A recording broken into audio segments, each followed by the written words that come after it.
There are a lot of horror movies. Some are really scary and some not so much. So it makes perfect sense if we kind of missed any of them.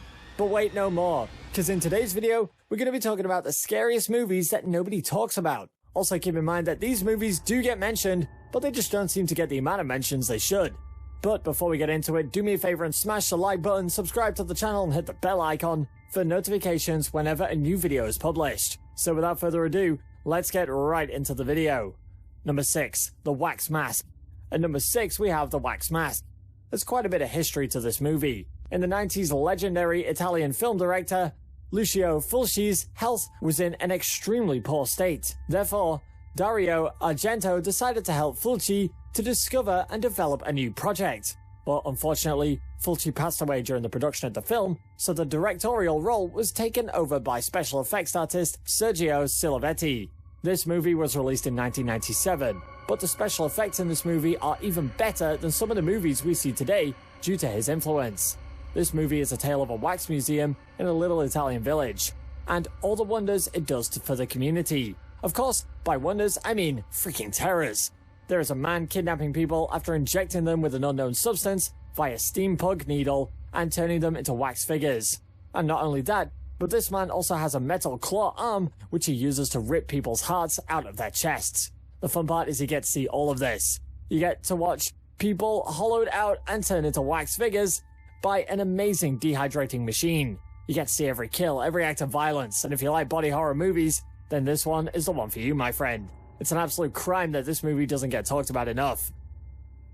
Number 5. Hellhouse LLC. Coming in at number 5 is Hellhouse LLC. Well, this one does get talked about a bit, but not nearly as much as it should.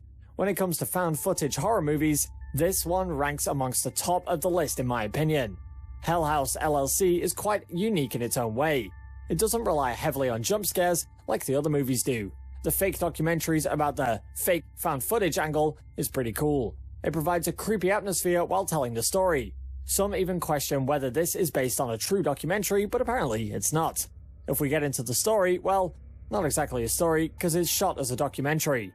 Anyway, it follows a group of Halloween haunted house creators as they prepare to convert an abandoned hotel to a widely famous hell-haunted attraction called the Hell House. But things don't go as according to plan when a massive tragedy strikes on the night of its opening, when an unknown malfunction causes the death of 15 tour-goers and staff. The film revolves around the documentary, which slowly reveals the lead-up to the tragedy and what went wrong that night. The documentary is shot by a camcorder and is narrated by paranormal enthusiasts looking back at the event. From the beginning, we get an indication that the Hell House is full of disaster, but all the small details are expanded as the movie progresses. Plus, this movie is followed by 2 amazing sequels, which tie up all the loose ends of the first one. Considering the hardcore horror movies that are often in conversation, I'm surprised that Hellhouse LLC didn't pop up in those convos as often as it should. Number 4. Splinter. At number 4 is Splinter. When I say Splinter, the immediate image that pops in my head is the wicked monster called the Splinter Fungus in this movie, which alone is enough to rile up pretty lengthy conversations.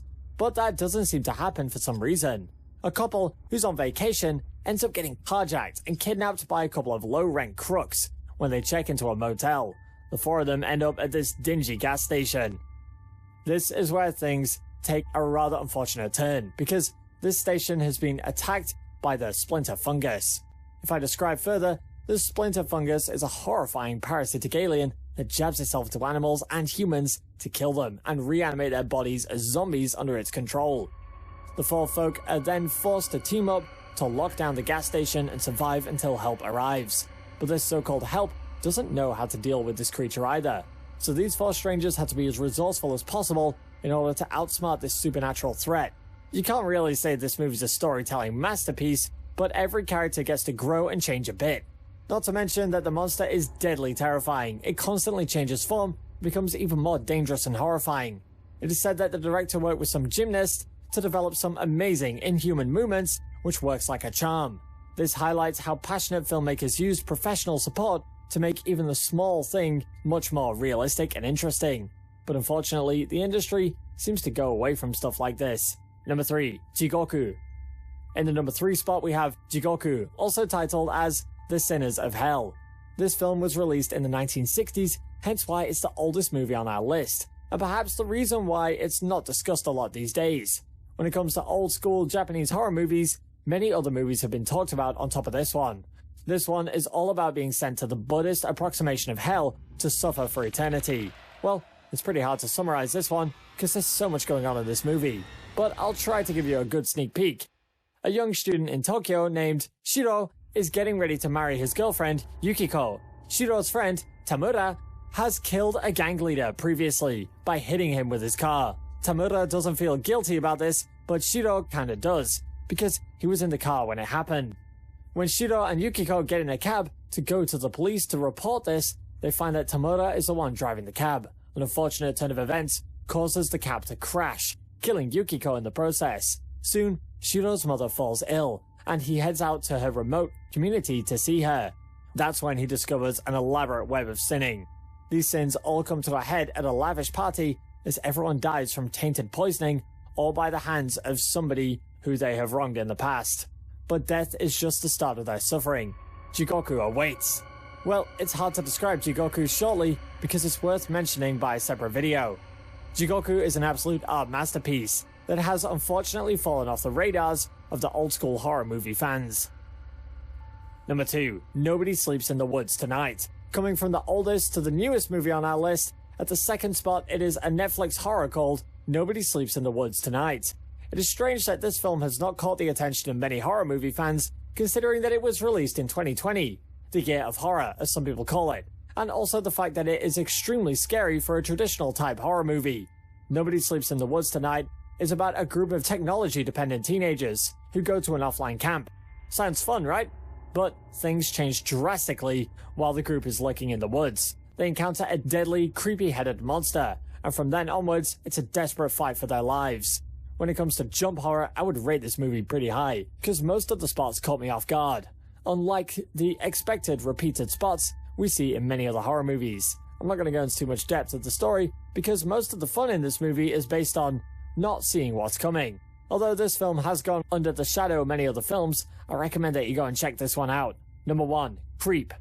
At the top of our list is Creep. Creep is the sort of movie that will make you lock your windows and never accept an invitation to someone's cottage ever again. Because it builds up a villain that is so believable, unlike many other horror movies. Although this movie is much more popular than the other movies on this list, it has still eluded a lot from the casual horror movie fans, which is a crying shame. If you have a friend who is just getting into the genre, this is the movie that you should recommend first and foremost. And you will love this even more if you are into found footage horror like I am, and the psychological twist to it adds the icing on the cake. Struggling videographer named Aaron accepts an invitation to travel to a remote cabin where he meets his eccentric client, Joseph. Joseph has an inoperable brain tumor and is expected to die before his wife gives birth. So he wants to record a video diary for his unborn child, Aaron. But his filming requests become more and more bizarre as the days go on. A dramatic turn of events takes place thereafter, while Aaron tries to get away from this psychopath. But things only get weirder and spookier. Joseph is the exact definition of something you call a creep. But when you see this movie, you're going to realize that it's actually creepier than a creep. This movie adds an element of realism to it, and it was inspired by experiences the director, Patrick Bryce, had with movies like My Dinner with Andre, Mystery, and Fatal Attraction. Bryce has redefined the film's story during filming, which has resulted in multiple versions and several alternate end scenarios. Nonetheless, I think this movie should be at the top of the conversation about footage horror movies. So that was our top 6 scariest horror movies of all time that nobody talks about.